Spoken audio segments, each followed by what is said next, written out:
Please welcome the stars of Izombie, Rose McIver, Rahul Kohli, Aly Michalka, Malcom Goodwin, and Robert Buckley.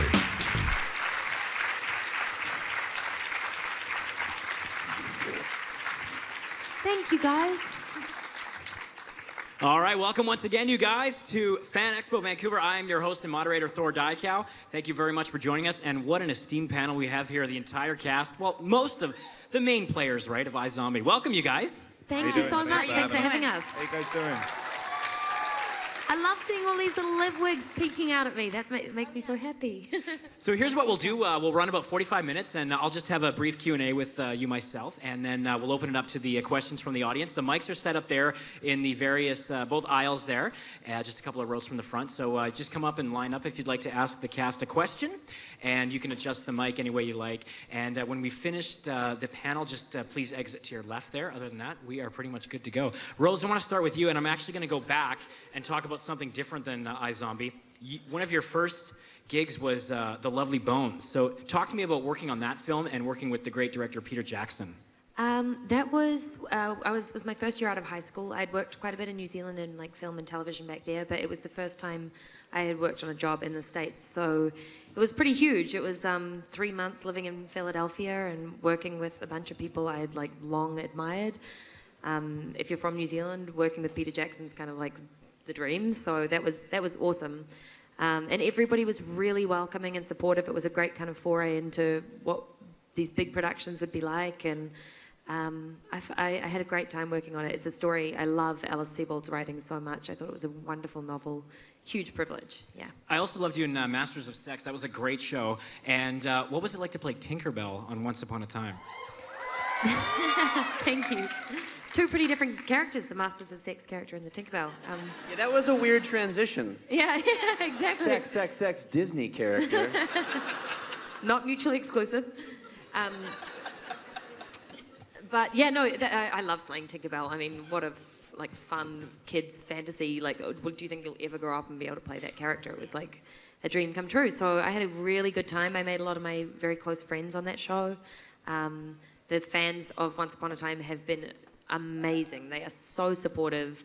I really love the community that they have with each other as well, and knowing how many friends have kind of connected like worldwide and gotten to know each other through the show. So it's a total privilege to be part of that universe. I want to pass it over to Robert there in the end there. The second episode of the current season was a special one for you, particularly because you had to consume the brains of a teenage girl and really work on your selfie game, right? I did. Talk to us about the acting challenge and how much fun that must have been to tackle that episode. Yeah, it wasn't a challenge, because anyone who knows me knows that that's how I behave. And in fact, I think that kind of came about because all the writers had seen me sort of do that bit. Like, that's just how I talk. Like, I routinely say, like, my life is so hard. That's just how I emote. So it wasn't a challenge. That was the weirdest part about it. But when I showed up to work, I remember saying to our executive producer, Dan Etheridge, I was like, hey, I'm just gonna swing for the fences and you guys can pull me back. Thinking they would be like, ooh, pull it way back. And instead they were like, we think you can go farther. So that was a blast to do. Awesome. And Rahul, you've also done a bit of a crossover, not with your character necessarily, but you've also appeared in Supergirl. Talk to us about how that came about and what your experience working on that show was like as well. Oh yeah, that was awesome. We had finished Izombie and I got back to LA, getting some California sun, and they were like, oh no, don't unpack. You're going back to Vancouver to the snow.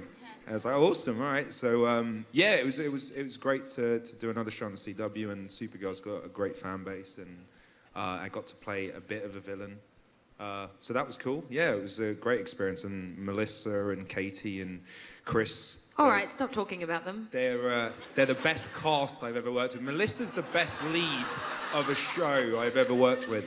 You have no idea. He lords this over me once a week at least. Yeah, Melissa wouldn't say that. Melissa wouldn't. As an actor, was it harder for you to play the sexy sidekick or the sexy bad guy? Both presented their own challenges. And Aly, in addition to your acting, you also have a bit of a singer-songwriting duo with your sister, right? Yeah. What can you tell us about that? Gosh, I'm like getting shy. Well, we're releasing our EP next Friday, the 17th. Or I guess this coming Friday now, yeah, since it's a Sunday. And yeah, AJ and I are finally back making music. It's been like 10 years since we've released anything under Aly and AJ. And oh gosh, stop, Rahul. Is this a sneak preview? Guys, the rest of the Q&A is 45 minutes of us just listening to Aly's songs in silence. So get settled. It's actually hilarious. Look it up, guys. It is such good music. I've been a fan of theirs for a long time. Aly has heard me sing Potential Breakup Song probably 40 times in the last few months leading up to the Rose has an release of Aly the and AJ music. t-shirt. Yeah. She's a real fan. And Malcolm, how often do people come up to you and cite the LMFAO video Party Rock Anthem? Because that is still an amazing song and video, and I love you in that bit. So what was that? What was it like working on that? And do you still have people citing that one when they come up to you? Yeah, man. Yeah, that was the best favor I have ever done in my life. Yeah, my friend directed that video, and so I had never heard the song. I was just wrapping up a show called Breakout Kings at that time. Yeah, Breakout Kings fans, yeah. And so when I got back to LA, I literally landed, got in like, I don't know, 11 o'clock at night or something like that, and the director called me. He said, would you mind showing up at the Warner Brothers lot at 5 o'clock in the morning to shoot this music video? And I had never heard the song. I showed up, and I'm like, so what's going on? He goes, yeah, so there's just this zombie apocalypse thing, so just talk some smack, at the beginning of the thing. And so it's all improv. We're just sitting there improv, and next thing you know, 1.3 billion hits later, it just blew up. So, but yeah, people ask me, I always got to say, it will get in your bones, And Malcolm ad-libbed that. That wasn't scripted. You made that up. Yeah, I'm sitting there like, action, yeah. What are y'all doing here? It'll get in your bones. And then made the cut. Yeah, and that's how that worked out. That is awesome. Okay, if anyone has any questions for the cast here, you can line up at one of the mics there, and feel free to adjust it to whatever setting you need. I just want to talk about the show itself and how it mixes so many different tones and genres, because we've been, there are many iterations of the zombie genre. I mean, we're back to George Romero with Dawn of the Dead and The Walking Dead, things like that. So what, any of you can jump in on this, what makes iZombie special, and why is it carved out such a niche in television? I think it's self-aware, and I think that's probably one of the biggest differences to the other zombie shows. We refer to zombies as zombies. It pays homage to that genre. And it's kind of like with certain zombie films, particularly like Walking Dead, that's exclusive to a certain demographic and a certain age group, whereas this zombie show is kind of something in there for everyone. Are you bagging out The Walking Dead? I'm not being a critic. I mean, what they do is all right and that, yeah. If you like that sort of thing. Yeah, I think it's because there's a tongue-in-cheek quality to it, like Rahul said, that there's a self-awareness, and I think also just the writing is so pop culture driven, which is, I think, something that just happens to connect with this generation. There's an accessibility to it. Yeah, for sure. And I think it's also the pre-zombie apocalypse. Yeah, you're seeing it happen one person at a time. So I don't think many zombie shows explored what happened before the apocalypse happened. Yeah, the prelude. That's a really good point. Okay, let's open it up to the questions here. We'll start on this side. Go ahead. I was just going to ask one thing. Before we finish, can all of the people who are dressed as Liv get together at the very end? I just wanted to get a photo with all the Livs. So yeah, totally. Just before everybody leaves the band, I really would like... And we're also, for the best Liv, we're still giving away a Destiny 2 on the Xbox. So you better have an Xbox if you're entering. So yeah, so there's a game for the that. best cosplay. Will you be giving them a free Xbox as well? So some questions. All right, go ahead there. All right, how are you guys doing today? Great. Okay, Good. so I'm an actor myself, and if there's any advice you could give from your careers, and this question applies to all of you, if there's any advice you could give me, it would be greatly appreciated. You know what? You need to Book a Rob Rahul Thomas and show. Rob are going to give you Rahul the best. and Rob are going to be the best advice. giving a podcast. Can I speak about this? Which one? Sure. Yeah, sure. Well, I'm going to now. They're going to be doing a podcast of acting advice. Some more questionable, but some valid, hopefully, and that's what you need to listen to. What's it called? Just outside the actor's studio. That's where you're going to get your good advice. Maybe in the meantime, we could ask somebody with genuine, sincere. Aly, I feel like you'd get It's gonna change lives. My advice, the sincere advice would be, don't get into it unless it's because you love the way it makes you feel when you do it. Like, if you're in it for any other reason, like, rejection is so the norm. Like, if you love acting and you love the way it makes you feel, go for it. But if you're in it for any other reason, it's a grind. It's not worth it. So I'd have to say, like, if you love the craft of acting, go for it. That's a really good point, because we had Neil McDonough up here yesterday, of course, from various shows, but he was also saying if there are a couple of things that you want to do and you're on the fence about acting, do the other things too, because if you're not 100% committed to it, like you say, it is a grind. Yeah, it's one of the few professions where I think getting used to accepting face-to-face rejection as part of your skill set. Like that's tough, man. But again, it's absolutely worth it if you love what you do. I think it's calling for an intervention, Bucks. Guys, I just feel so alone. This is the worst. So seriously, I haven't been sleeping well. All right, let's take a question over on this side. I was wondering if you could have anyone guest star on the show, whether they were a zombie or if you had to eat their brains, who would it be? Is this like a realistic guest star or like a fantasy world? Like, wow. Fantasy. Ricky Gervais. Oh, How cool that's would he be? great. Imagine that. Him as like the villain of season 8 or something. Rihanna. Why? She's a great actress. You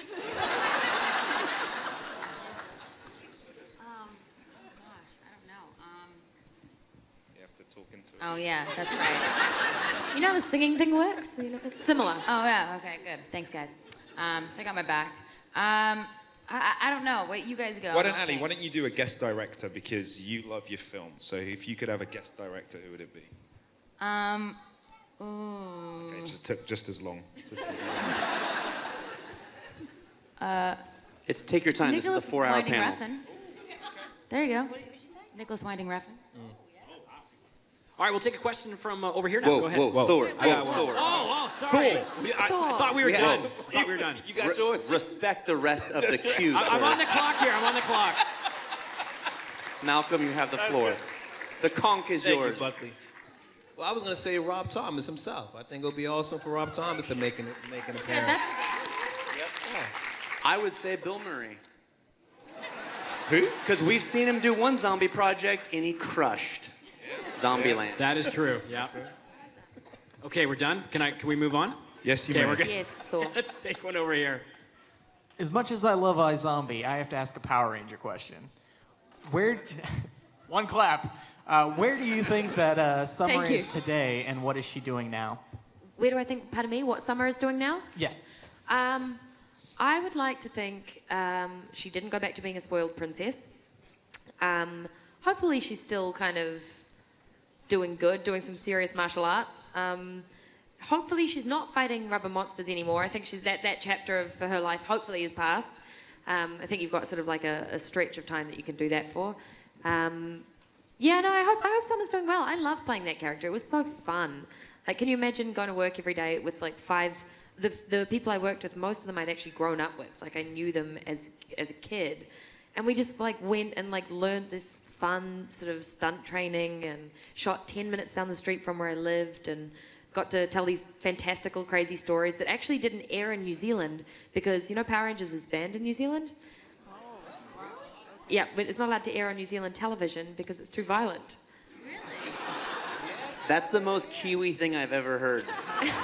And by the way, like, they will air, like, The Wire and Sopranos and all these edgy things. Power Rangers is too sinister for New Zealand television. I know. Crazy. So interesting. Think of the children. Think of the monsters, you know. I think it's real, like, monster, marginalizing monsters. All right, we'll take a question from over on this side. Go ahead. I was wondering if you could eat any brain that lives bin on, which one would you eat and why? Stripper brain. Are we? I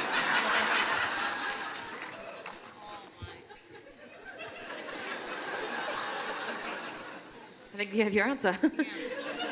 I would go magician brain. It was so fun learning magic tricks. That was a cool perk. Yeah. Honestly, I would say magician brain, because I would be the one that just be that annoying person like doing tricks all the time. Like, hey, look at this, and then I keep getting them wrong. The whole panel would be you doing tricks today. Yeah, the entire time. Yeah, magician.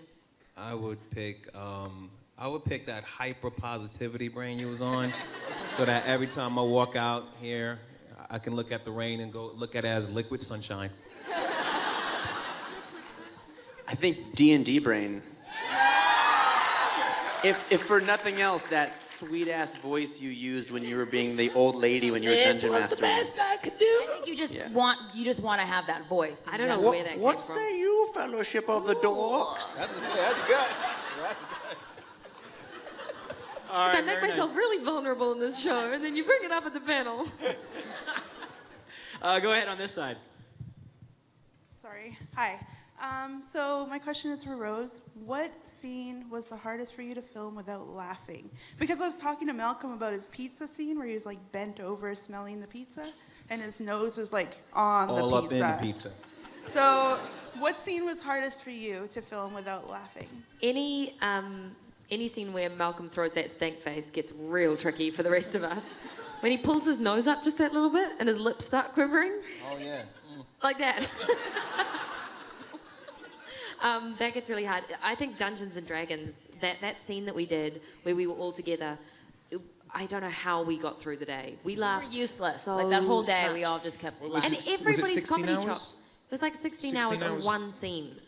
But it was a 12-page scene or something, to be fair. But it was so hard, and everybody's kind of comedy strengths were played to in that. So, like, you'd just get over hearing Buckley talk in, like, a voice 8 octaves above his normal range. The dwarf, yeah. And then Malcolm would be throwing down the Earl stuff. Like, it was really hard to get through that day. We laughed so much. Yeah. It was tricky. All right, we'll take a question from this side now. Go ahead. Hi guys, thanks for coming here. I was so excited when they announced you're all coming here. Hey, thanks for having us, man. Love the show. I've seen some cast videos, and I know you guys like to sing. I'm wondering if you guys could all join the audience and sing a happy birthday to Rahul for tomorrow. I love that idea. That was a selfless question. I think we should indulge him. That was a selfless question. Thank you, man. And That's very sweet could of you find the key and start us off? Oh, sure. You do I the thought first this was a line, and one-way then we'll join question in. thing. All right. Is everyone going to do it? Let's do it. Ready? Happy birthday to you. Happy birthday to you. Happy birthday, dear Rahul. Happy birthday to you. Thank you very much. Thank you. Cheers. That was What a you good guys one. don't know is It's actually Ryan Beautiful. Gosling's birthday. So it goes DiCaprio's on the 11th, Gosling's on the 12th, Kohli's on the 13th. But part I of the appreciate legacy, it. right? Thank you. Yeah. Oh, barf. What And you those- don't know is that we went last night to karaoke, actually, all of us, and already sang some serious happy birthday music to you. What was you and Buckley's go-to? Careless Whisper, Careless right? Whisper? Yeah. That was our Careless duet. Whisper Wait, duet. and you We guys crushed. did a rap. You and Malcolm did a good We did Forgot rap. About Dre. Yeah. You and I did The Killers. Yep. Somebody told me, and you and I did Elvis Presley, Can't And- Help Falling in Love. And no one asked. No one else. Yep. Just because it's your birthday, we're not going to go easy on you. Let's go from this Fine. side over here. Hi guys. So I was wondering if you could have a crossover episode with any TV show that's existed or not. Which Great would you British choose Bake and Off. why? British Bake Off. I jumped in. Sorry, I got excited. The Great British Bake Off. Yeah. Love that show. Real Housewives of Beverly Hills. Rick and Morty.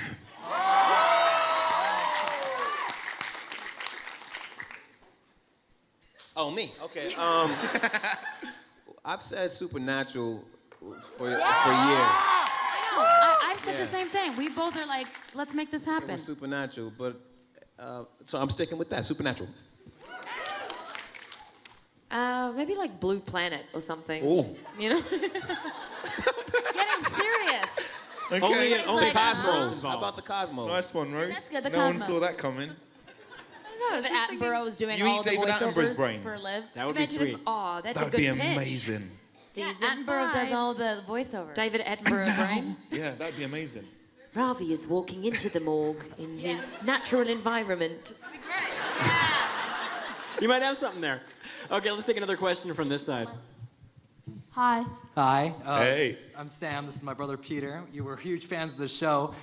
Some of our favorite episodes are the season finales. They're just fantastic. The writing, the level of brutality that it was, like for the first season, that last episode threw me for a loop. And I was wondering, what was the funnest one to do? I mean, I'm pretty sure I know what one was yours favorite. That first season one was insane, but I'm just wondering which one you guys found the most fun to do. Rose, you want to start? I loved the Max Rage's basement. I mean, it was such an epic couple of days of shooting, and everybody gave everything. Oh, I feel like I want to do a shout out right now to our crew who work so unbelievably hard. Like, you know, for everything that we come in and do and we learn our lines, they're there, like people, locations, hair, makeup. People are there before we arrive every day, and they leave after we leave. And for those Max Rager days, it called on everybody. Oh, look, there's some crew right there. Raise your hands. There you go. Right there. And everybody's local. We were talking Everybody's about local everyone crew. except you guys.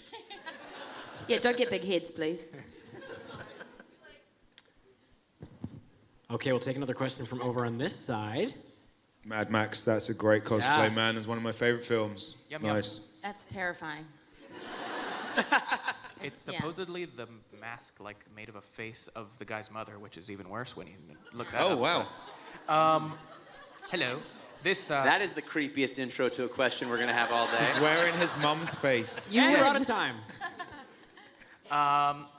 This could get complicated. In the, I just finished the season 3 finale on Netflix a couple of days ago, and I thought that,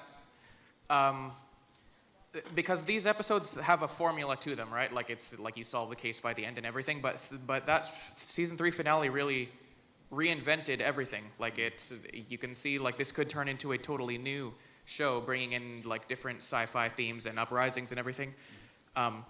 So I was wondering if you could bring in another situation or influence from anything else or from the comics that you're based on, if you happen to know that. Yeah. Where would you bring them from, and what and why? Well, it's been a great panel, everyone. Have a nice day.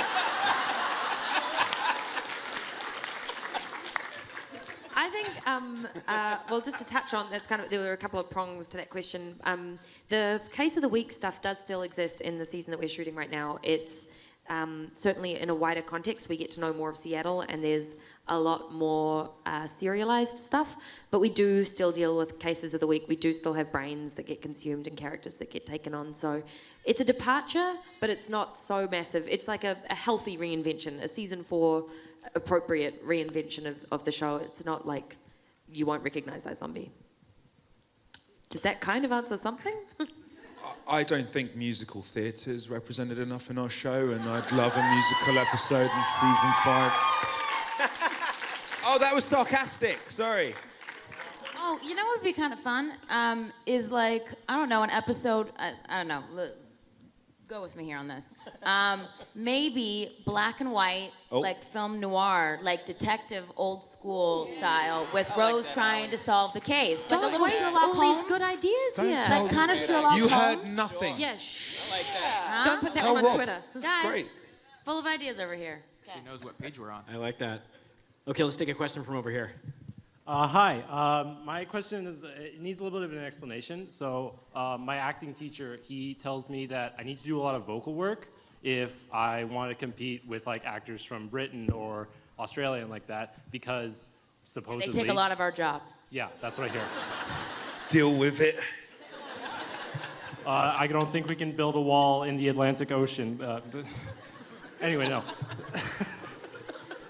Anyway, so is that true that like you do a lot more vocal work than say Canadian and American actors? Because I don't really believe it's true per se. It's the schooling, though, right? It's more of the. I think it's more It schooling. depends on what you're training, whether or not. I guess like I Sort can of. only.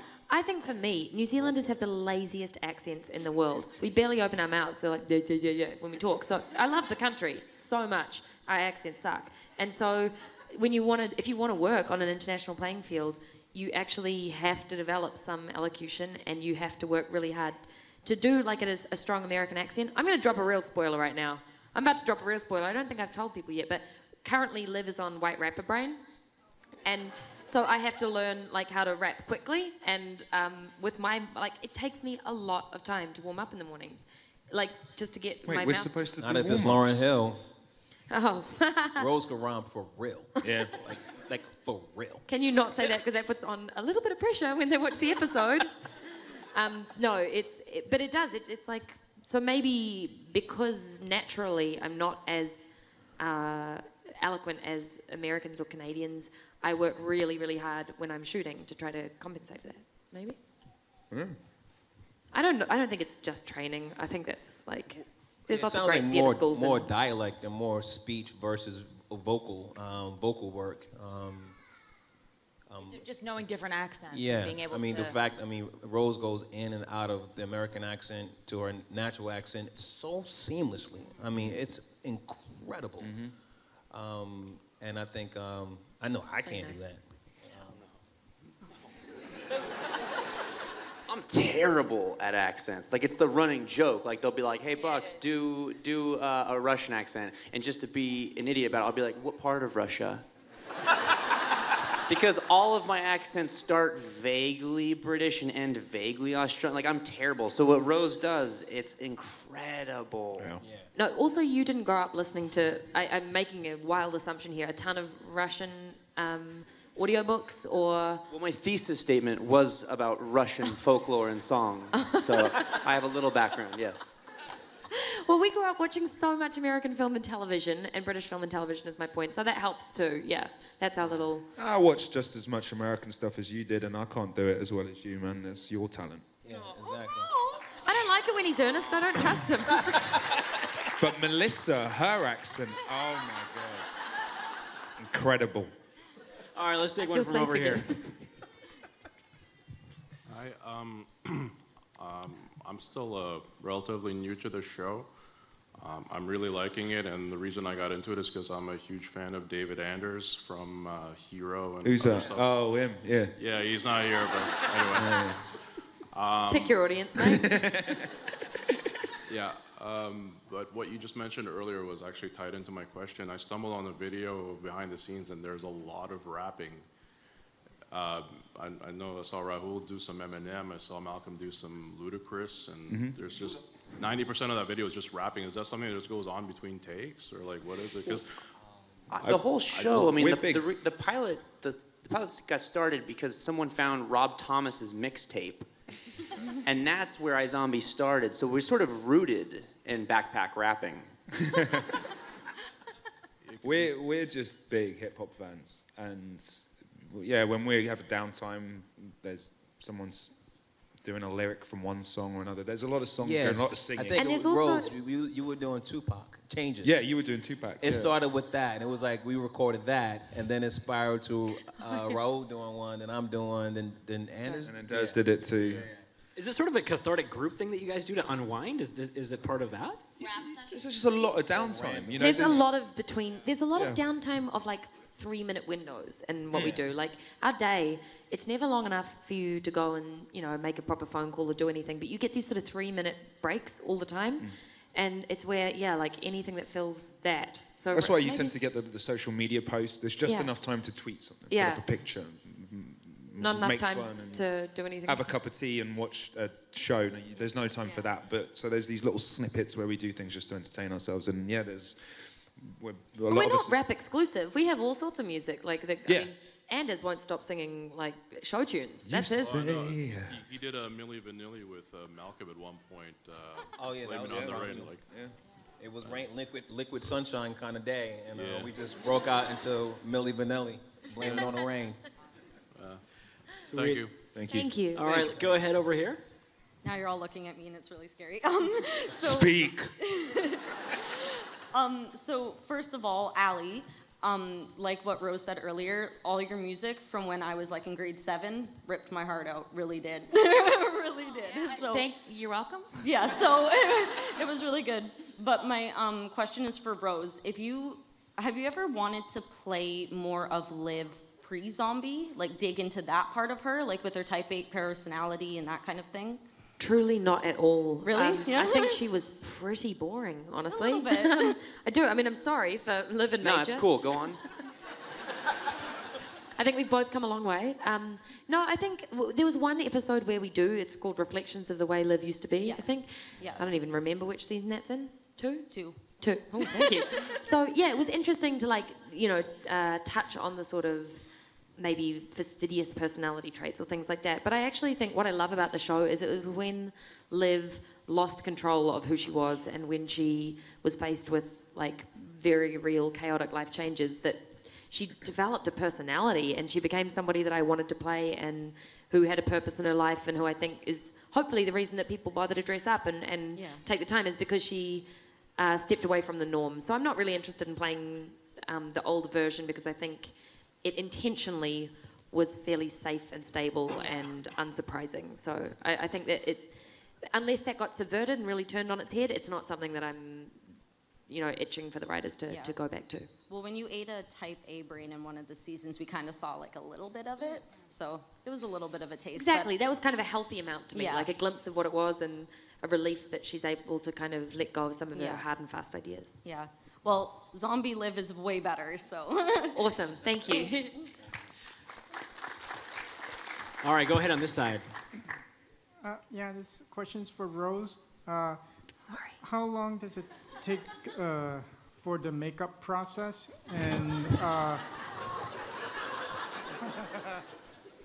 And what exactly is composed of the brain stuff that you eat? The brains are made of gelatin. They're gross. When they're cooked and when they look cooked, it's like turkey often or ground up. Like they've done beef, I think. And those are always much more preferable. But yeah, the gelatin's disgusting. And the makeup process is really quick now. Weirdly quick. Yeah, I think he takes longer to trim all of this than these. So yeah, I just kind of get a little airbrush of white paint and a wig plopped on. And that's kind of, we've managed to get it down to an hour and a half, which, by the way, is not dissimilar to how long it takes me to look like Rose, too. So, on a good day. But yeah, it's not actually too bad at all. I feel very fortunate that we have really great technicians. Amber Trudeau, who does our makeup, is incredible. She's so talented, and she does a great job at that. Yeah, thanks. All right, guys, we're swiftly running out of time, so we only have about 10 minutes. So I apologize if we don't get to all of your questions. I really appreciate that you all wanted to line up, but we just won't have time for all of them. But we'll get through as many as we can, so we'll just go over to this side right now. Hi, my question's for Rose or anyone who's eaten any of the brains on the show. Like, I know that you're just saying that you thought the gelatin stuff's pretty gross. Are any of the brains food recipes, like any of your favorites or anything that you'd actually legitimately want to try, or any that were completely disgusting? There was like a spicy chili broth that I asked Juno, our wonderful prop chef, for the recipe for. I was like, this is good. The ramen was good. Oh, well, we just Yeah, had you ramen guys- in a scene, and it was really legit ramen. We had but it- it wasn't brain. That burger that Robert ate in episode 2 of this season, that looked No, good. it was the chili dog, and that Oh, was a dog, delicious. yeah, that's right. That But looked tasty. we eat a lot of prop food on Yeah. set. And actually, one of my favourite moments was when Rahul showed his newness in season 1 we were doing a scene where we were all eating a lot of Chinese food, and in the first take, we set up the scene, and everybody knows if you work in these, be really selective about what you eat and how much of it, because you're going to have to repeat that many, many times. And Rahul thought it'd be funny to scarf a whole. What was it that you were eating? It's an egg roll or something. It was an egg roll. And almond chicken. And it And was, chicken. I got it done in my take, and then, I don't know, 25 takes later. You looked seriously. I still haven't had one since, and that was 4 years ago. Yeah. I remember you and then I looked- did the eggs as You well. looked gravely unwell though, Yeah, afterwards. there's It a was- lot of oil and heavy. It just got, you learn those things. It's awesome, we'll try thank and- you. Thank you, man. All right, go ahead on this side. Hi. Our questions are totally related here, but I was wondering, are we ever going to see an Izombie Cookbook? Because you seem to cook one thing up per episode, and I thought maybe really cool to turn all that into a big cookbook. fans have actually made a couple of those, and they are amazing. There are some that look like very quality, saleable, sort of publishable, printed books of Liv's recipes, and they're like detailed. They're so imaginative. Half the talent that comes out, like the things that we see, the drawings that you guys do, the like cosplays, the editing that people do of the certain sections of scenes and things. It's mind-blowing. There's so much creativity out there, and so yeah, people have done that. And you know, if Buckley gets his way and it gets a Great British Bake Off crossover, maybe there'll be a few books. Thank you All right, go ahead on this side. Hold on, I'm too short for the mic. Okay, so this one's also for Rose. Sorry. Do you know how much I'm going to pay for this later, guys? I love how they apologize. So what kind of warm-ups did you have to do for eating like another brain every week and playing a different character every single episode? You don't get very much time, so something I've sort of celebrated is I prepare what I can, I look at YouTube clips, I talk on the phone to people who I think might have ideas. I do fairly rudimentary prep, and then I have to trust instinct quite a bit, and I also have to be very happy with being inconsistent, and that's been pretty liberating as an actor. It's like, it takes away the pressure of, you've got 6 months to play this character and here's all the time, and you can get so in your head about it, and I just don't have that time on this show, so it's always a bit of a roll of the dice, and I have a lot of support, and the writing really, really helps me. So yeah, that's, I mean, it's not really too much to the warming up, other than, as I said, you know, like dialect-wise and everything. Yeah. Okay, thank you. Thank you so much. All right, go ahead on this side. Hello. My question's for Robert. God, it feels good to be back. My friend Shelby and I want to know if you own a killer ab shirt. We talked about this earlier, but I want to know if you actually have one and just wear it around day to day. I own more than one because I asked the costume department to make me like a dozen when I found out this was happening, and so I own more than one currently, and the few I've given away, I think, have never been worn, which bums me out. I'd wear it. But yeah, It's a pretty good shirt. it's a great shirt. Yeah. It's unbiased. I think it's a beautiful shirt. Just as a fan of fashion, I think we can all agree it's an amazing shirt. All right, guys, we just have time for one more question. I'm so sorry. So go ahead. The last word goes to you. This one goes out to all of you. I was wondering what inspired you to become actors. Good question. Star Wars.